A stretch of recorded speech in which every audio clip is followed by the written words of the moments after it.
Hello, friends on Facebook. I'm now going to share with you something that I was kind of taught in terms of model exampling. Most of my pharmacy work experience, in terms of academic elements to it, it became subverted more into the world of the bureaucratic, but also the phenomenology of being moderated by the two founders, who they essentially operate like a pyramid scheme, where it can be frustrating because you're never quite made to know what their views are concerning you, but partial things will be said to you by a given manager, and so you end up trapped in a sense, because you've got to protect the company's privileged information, and that privileged information could indeed be the two bosses planning for a way to make a nutcase profile about you and thus fuck you. So you get this strong where you think, well, look, I'm quite capable of talking through issues with you. I think the reason that the two of you are showing this intellectual cowardice when it comes to confrontation and talking through issues is because you are well aware that you are trying to morally regiment your staff by what could be considered violations of the Religious Discrimination Act, because you seem to think that Freemasonry has now transcended you beyond the courts, the judge, the jury, the criminologist, the psychologist, the psychiatrist, the counselor. So I'm calling them both intellectual cowards in that respect. I made peace with a particular pharmacist who I wanted him to know that since I do know what it feels like to have your conscience twisted into the arm's reach of upper management, it's a bit like being a puppet. And so I thought, I like to question the source and go to the source. And so I said to him, well, no, I don't harbor any animosity towards you as a person. You were kind enough to me. So I'm not interested in a fight or hostility with you. But I need you to know, as it stands, there's no peace between Roger Toll and Gary Cairns and I. I doubt there ever will be, but there is going to be some closure, because I'm obviously working toward that. But for today, I will teach you a bit about what I call, this is a sort of poofterness that can arise from the intermixture of science and faith. Ask yourself this question: how many questions have there been when throughout history naturalistic scientists had the answer, but now, here in 2019, now the only answers to those questions are found in theological churches and religions? Can you think of one example? But on how many examples has it been the other way around? Oh, this person's got a fever. No, it turns out you don't need to put leeches all over their body anymore. No, look, burying a child in a post hole at a house is not going to get you blessed by a God. It's the other way around. Science is answering all the questions that religions tried to answer, but yet we still in modernity have this oxymoron where you've got these people with running a theocracy, essentially. They call it team management and whatever, but they mean a theocracy. And they're also scientists. And that's one thing I could never reconcile with the principles of liberal scientific method and the epistemology and metaphysics of theological belief systems. But I'll show you one example. See, faith is one type of theological faith is one type of system where nothing can be submitted as proof of a grand success, which is why I'm going to do this for you right now through Facebook. I'm going to put you through. It comes to me from the two Freemasons, Gary Cairns and Roger Toll, It's it's the Gary Cairns and Roger Toll Freemasonry Power Criminal Prevention System. So I'm gonna use it right now. Just as you see, I'll grab my nose and I will wiggle left and right the tip of my nose about 5 times. Okay, now in doing so, I just put you through the Freemasons criminal prevention system just then. So now, and the therapy is guaranteed to at least last 48 hours. So watch yourselves, watch and see how many of you go out in the next 48 hours and violently infringe the right to move of another person. Obviously, if none of you are to commit a violent crime, a violent act in the next 48 hours, then you're to consider that as proof that this video and my nose wiggling worked. Yeah. So as it stands, I am a critic of criminal prevention systems where they go, shit, if we didn't sedate them with these $1,000 medicines that promote the interests of big pharma, fuck, who knows what they would go and do. You know, it's stupid because putting you through a criminal prevention system, the proof that it worked is that you don't commit an offense. But if you hadn't committed an offense anyway and you weren't interested in committing offenses, why be put through any of their systems? And how do they even know that their systems did work? You know, I'm telling you that there's the sample of the authority of the Freemason Church given to you. Here, I'll try and extend it from 48 hours to 72 hours with another 4 or 5 nose wiggles. Okay, so that's some wisdom from the aging menaces of the co-founders of Capital Chemist and their egomaniacal views about, you know, how Freemasonry made them more powerful and qualified than people with degrees. Thank you for your time. Now, secondly, it is also there's a culture of wanting to point out and say that certain conversations about observation-based conversations about a society that speaking along certain lines are paranoid or conspiracy theories to be mocked on that account as absurd. That conspiracy doesn't happen. Then you know, what about the charge of Charles Manson? You know, his conspiracy was discovered to have resulted in the murder of Sharon Tate. You know, conspiracy does happen, and what needs to be understood is that if the gentlemen's club getting together and talking through all these matters, what they'll simply want to think is that you're ridiculous to call them conspiratorial. Because in the mind of the religious person, you've got to realize that they always think they're 1 inch closer to saving the fucking world with whatever they're meeting, gathering, and talking about. So it's word shuffling, you know. It could be criminally offensive in our view, what they're doing, violating the Religious Discrimination Act to no end, but perfectly ordinary in their view, because their religion has taught them to know better. They secretly have a connection to a supernatural wisdom that we're too immersed in the mentality of the common folk to be intelligent enough to understand.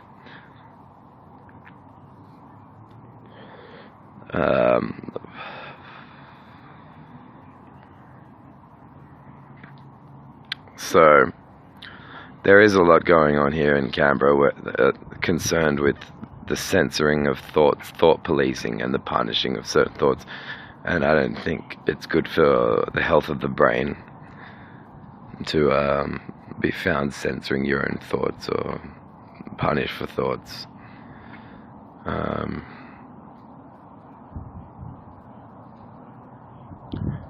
I also think, yeah, the question is interesting. Who's more dangerous, like the idiot here on the street that the police can catch rather easily, or the man who's at the apex and pinnacle of a successful franchise with a handshake with a bunch of fuckloads of people, and because he's pronounced a judgment against someone who he's now deemed that his target, he can violate the Religious Discrimination Act to the shithouse over and over again towards his target, but he's got the muscle and the security of this business and the businesses of his affiliate businesses with whom he has a handshake. Is that person more dangerous and absurd than, you know, the man who might have pursued and shot a woman because she left him and wouldn't fuck him anymore, you know, because the the person in the corporatocracy is always going to get away with their scams, you know. Rupert Murdoch saying, "Bury your mistakes."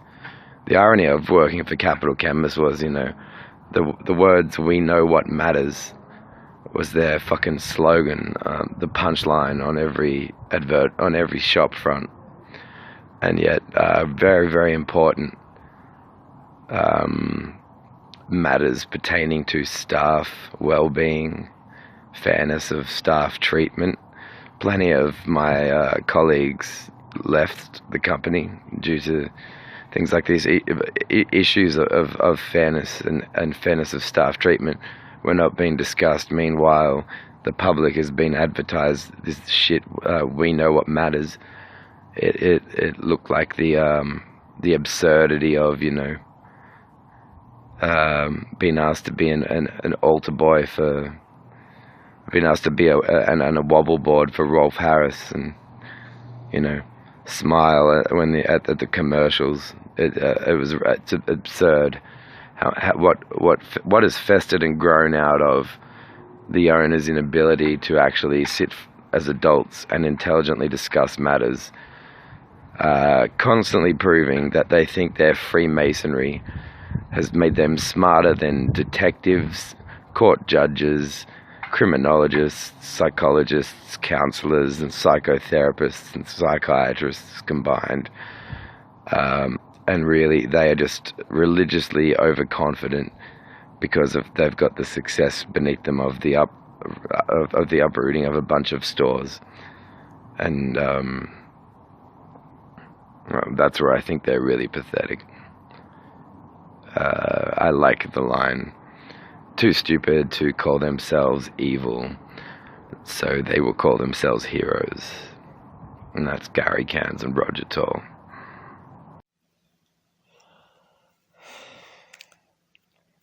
I mean, yeah, so what Roger and Gary have rigged is, well, it's really, like, Australian Constitution is such that for what they're doing, they should be showing their license says, because in a way they're fucking the Mental Health Act and the Human Rights Act together for, you know, your premium and your generic prescriptions later. No, I'm just kidding. You can't make that connection really in reality, but no, what they're doing. Oh wait, deserves another file.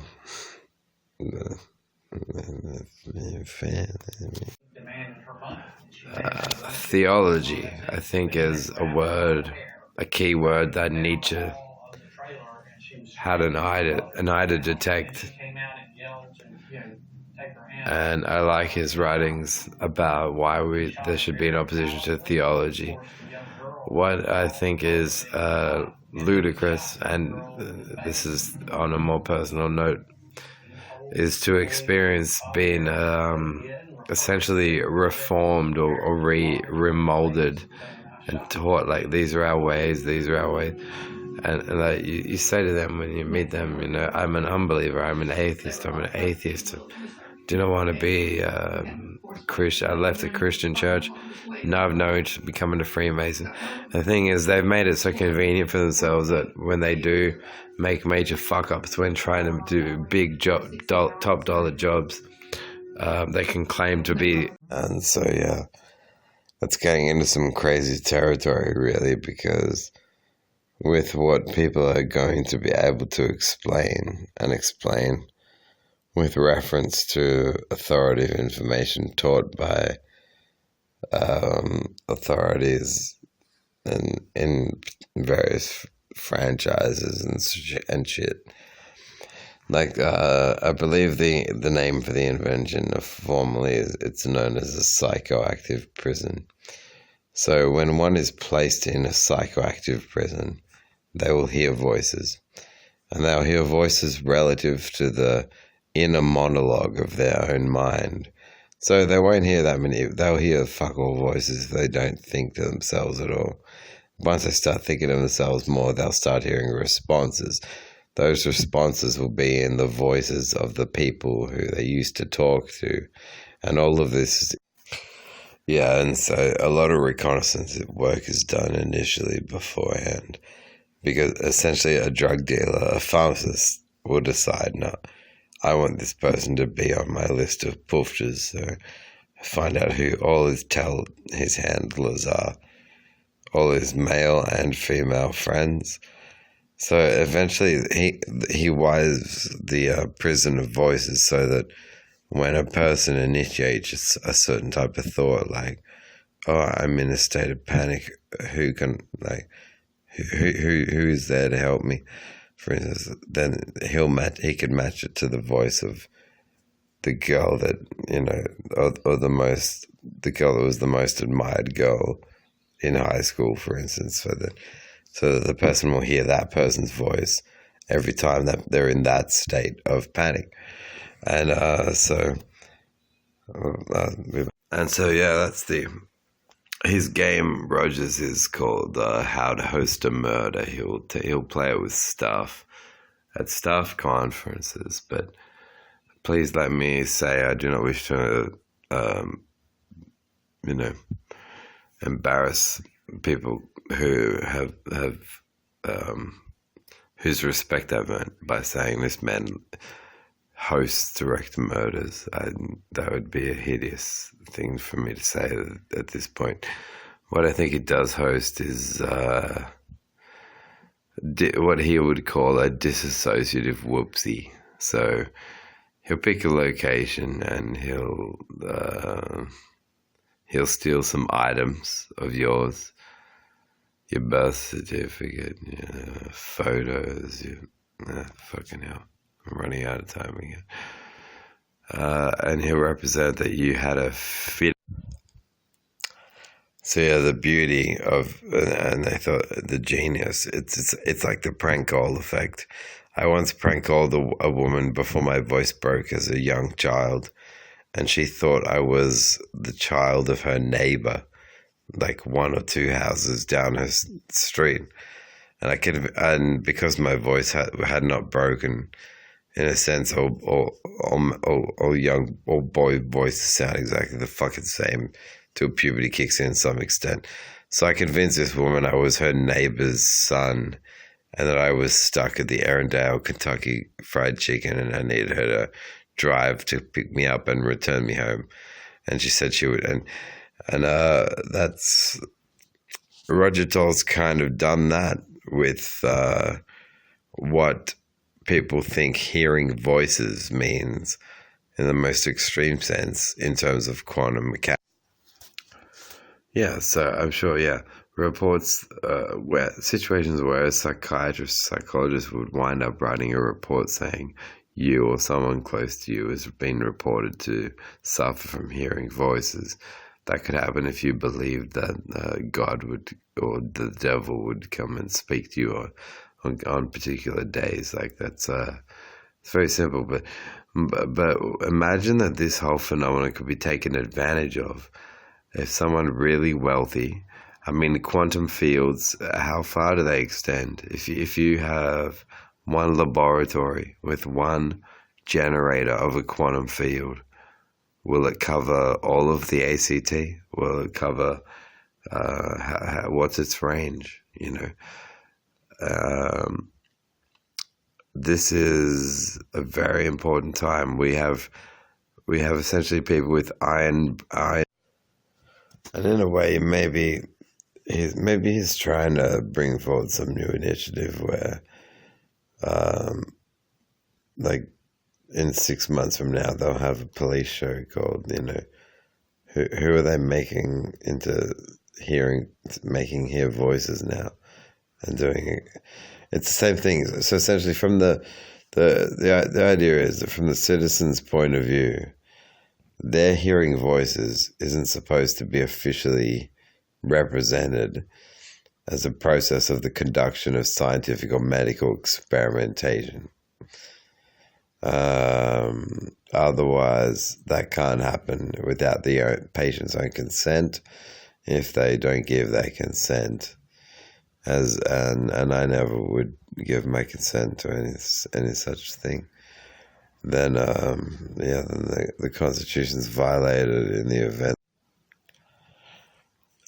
Remember, please, evangelical Christians are people who are trying to say, we're not prepared to admit that there's satellites out there just yet. No, we want to still say that it's God. And we're quite aggressive on this matter, so we're prepared to say that the whole species is even inbred from the practice of multi-generational incest in a garden. Adam and Eve's first remaining son would have had to impregnate the ovum, the uterus of Eve, and give birth to a batch of children who then would have to fuck each other. That same batch of kids fucking each other, or else there'd be no. So Christianity goes, well, we're really angry because we're so inbred from a garden. So if there's a stylish, long-haired bisexual. So as I do not invest 9 years of my life into any professional endeavor without it amounting to something that's beneficial to people, it will be, I guess, an exposure, which is much how it started. I exposed their shoplifter, then listened to Roger and Gary brag about their conquests and dangerous mines they'd apparently discovered, and then only to realize that they were Freemason frauds with certain technical acquisitions. So they're going to show the public their criminologist degrees, their criminal detection degrees, their neurology degrees, and the degrees that gave them the legal and lawful and recognized right to profile dangerous minds. And unless they show them, they're going to be sucking dicks public. We're also going to find out if, when it comes to the field of pedo hat tricks, if Gary Cairns, Roger Tall, that's Roger Mark B. Nelson Tall, Rolf Harris, and Cardinal, we're yet to see about Cardinal George Pell, whether they think the field of petty hat tricks is the same thing. They may well have the same comprehension of it. Suppose time will tell. Seems for these two Freemasons and what they're realizing about one another. Roger already chose the music. The song is Boston's More Than a Feeling. And I think that it would solve a lot of the problems that permeate the Capital Campus group if Roger just saw through the process of... I think what would shut him the fuck up finally would be the practice known as bukkake. Typically you'll find Asian women, and if you do searches online for bukkake, but Roger gets on his knees as the band Boston form a circle around him, and they all ejaculate in turn into a cup, single cup. Roger then bows down on his knees and drinks the semen of all the band members of Boston, and that's bukkake. Right now you've got, yeah, you Google Roger Toll, you'll see in the Google results there's obviously a promotional Riot Act published article, pedophilanthropic, it just says philanthropic giant. He's like a coward standing behind a pile of books. Like he ran for his woman's biddy and thought, shit, what about my public image? Well, you should have thought about that before you run your mouth, your cunt mouth, like you did in February 2010.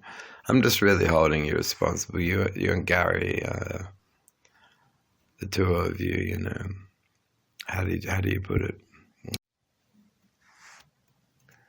I think the term, you said it yourself over many years. Now you need to hold hands with Gary, and the two of you say it to each other. You said it rather fervently in the past. Your responsibility comes from the rebellion against your own sexuality.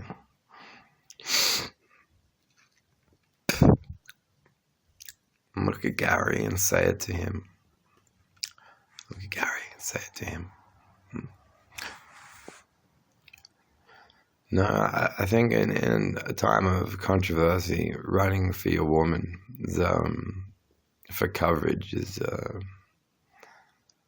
it's gay. It's gay, all right. So you and Gary? Now,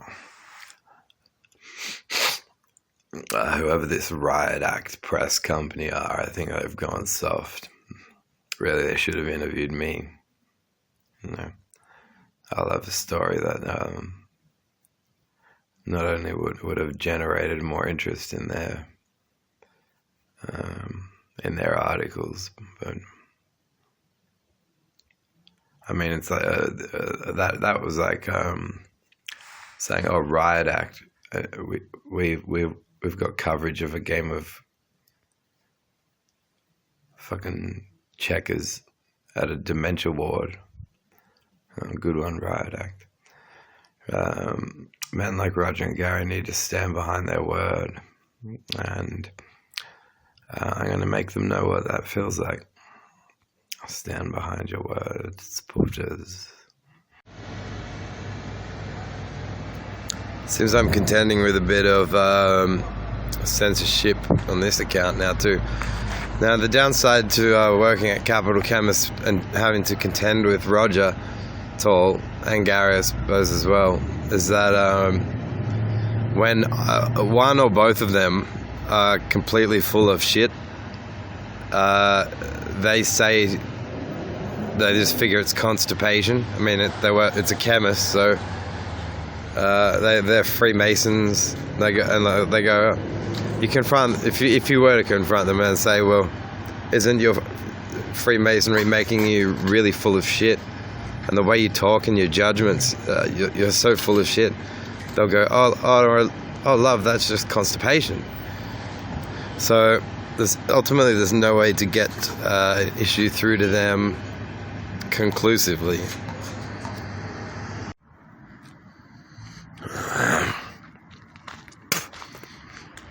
See, and surely you can tell from these references to the chemist.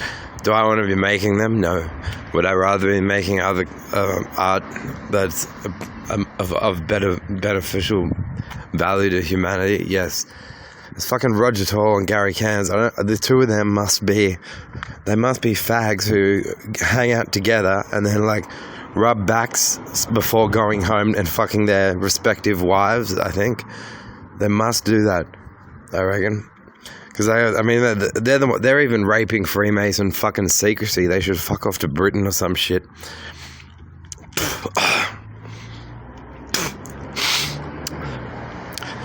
Roger Toll's sense of moral responsibility is fucking disgusting. Look at he already looks worse than jailed pedophiles on the fucking article that he wants you to think about his great fucking philanthropy.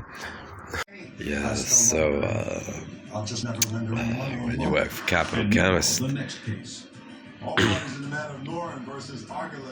if you confront one of the owners on a matter for perhaps being intrusive in relation to you, and talking religious shit to you, if you tell them, if you say you're full of shit, they'll go, well, if that were true, I would go to the constipation section and buy some packet of 100, a bottle of 100 Coloxal with Senna tablets or Duralax suppositories or something for constipation. If I really was full of shit,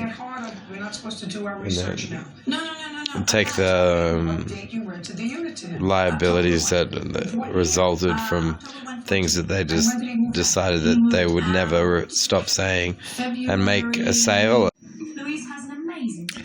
I believe that if you end Christianity, if you can discipline your mind and use your reason in your logic to end and destroy the Christian and the Abrahamic faiths, Jesus will,